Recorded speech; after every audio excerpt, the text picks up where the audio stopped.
I woke up one morning to find bulldozers parked on my farmland, and a legal notice claiming the HOA had sold 75 acres of it to a luxury developer. My land sold, without me signing a damn thing. And the best part? They told me to move my barn, my animals, and crops, or they'd destroy them within the week. That's when I realized this wasn't just a land grab. This was war. My name's Jenna McAllister. I'm a third-generation farmer living in Mesa Ridge, South Africa. I run a 200-acre farm passed down from my grandfather to my father, and now to me. I've poured my life into this land. I've updated irrigation, invested in modern dairy systems, and turned the place into something both profitable and sustainable. This farm isn't just where I work, it's who I am.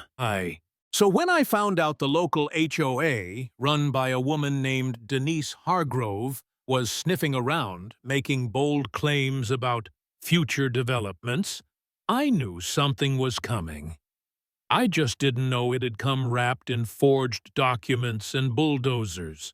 Denise, this sleek former real estate agent turned HOA tyrant, had been running her mouth for months about how my land was ruining the local property values. Truth was, my land sat smack in the middle of their luxury community dreams. And Denise, she wanted it all, for free. She had the HOA backing her. Rumors said she was using her position as a political stepping stone. So I guess, in her mind, steamrolling a farm was just good campaign strategy. At first, it was whispers. Denise telling investors there was 200 acres of land soon to be rezoned. Then came complaints, water use, livestock smells, my unsightly barn. The usual nonsense. But then I got a notice claiming they'd sold 75 acres of my farm. Sold it like it was theirs, like I didn't exist. I stared at that letter in disbelief.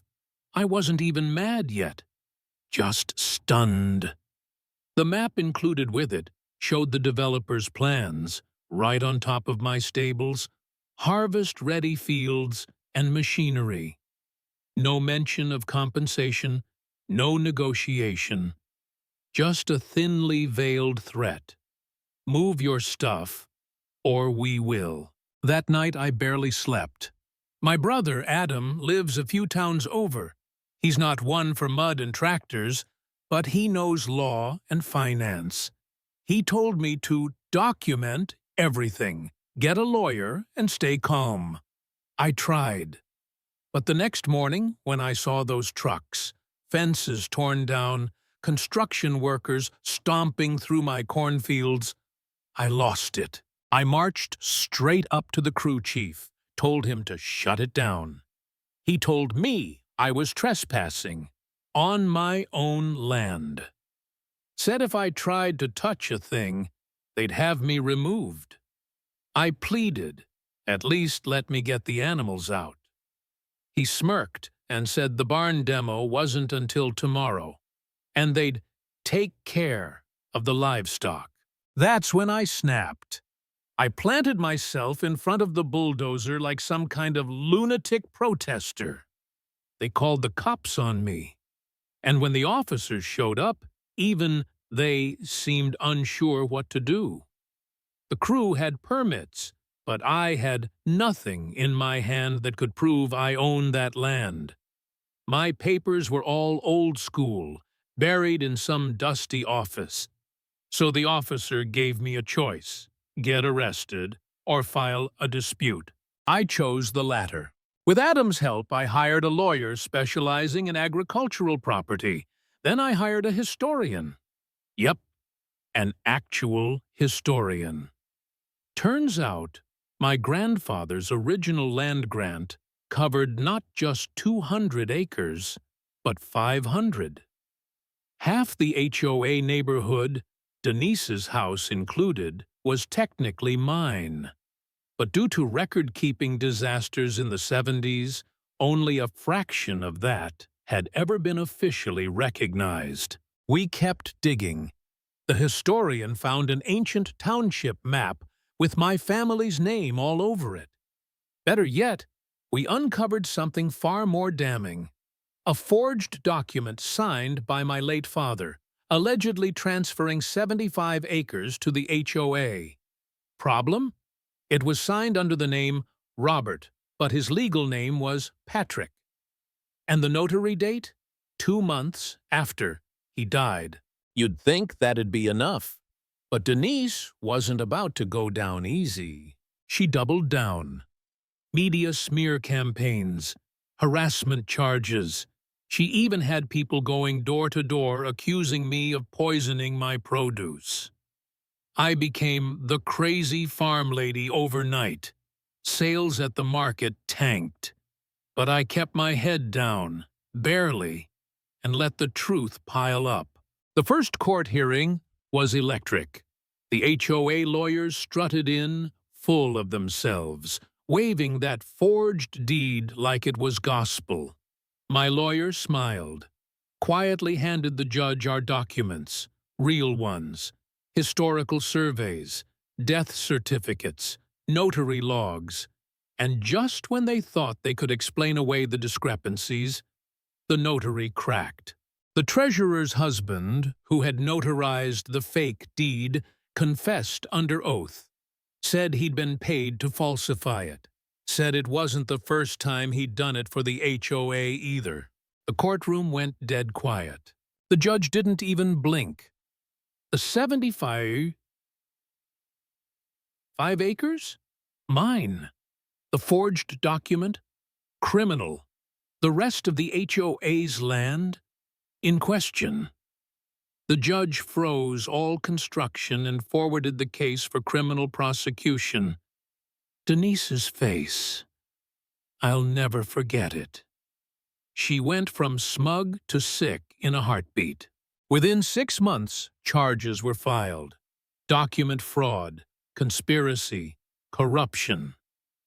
Denise got 3 years in prison. The treasurer? 2. Others took plea deals. Meanwhile, I sued for damages, crops destroyed, defamation, emotional distress. We settled. Quietly.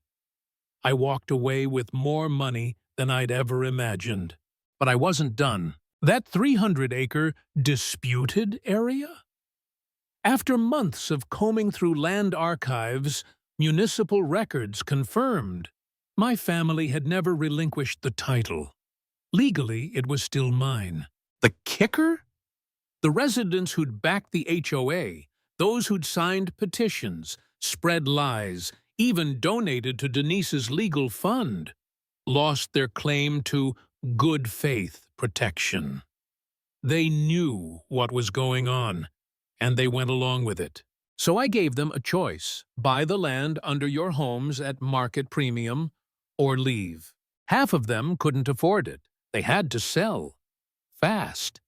And because of the legal chaos, they sold at a loss. Some ended up in smaller houses, lesser neighborhoods. Bitterness in their eyes every time I passed by the market. Me? I sold the reclaimed land to a sustainable development group, built eco-luxury homes, doubled my profits, bought back the equipment the original developer lost in bankruptcy. Now I run my farm with upgraded tech, and I manage real estate across 3 counties. The former HOA president, still in prison? Her political dreams are dead. Her house? Gone. Replaced by a mansion triple the value. And it's mine. Sometimes I drive past the old neighborhood, and I smile. Revenge, maybe. Justice? Absolutely. And to anyone else out there dealing with bullies like that, just know, it's not about getting even. It's about taking back everything they tried to steal from you, and more. So tell me, Was that justice or just revenge?